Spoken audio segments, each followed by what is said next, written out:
মেয়েরা দেশের বাইরে পড়তে যাওয়া কতটুকু যুক্তিযুক্ত? কোনো নারী যদি দেশের বাইরে পড়তে যেতে চান, মুসলিম নারী, তাহলে সেক্ষেত্রে তিনি মাহরামের সাথে অবশ্যই যে কোনো জায়গায় যেতে পারবেন।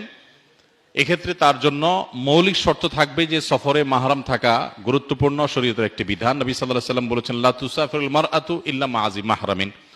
কোন নারী মাহরাম ছাড়া অন্য কারোর সাথে, অর্থাৎ অচেনা গায়রে মাহরাম মানুষের সাথে তিনি সফর করবেন না।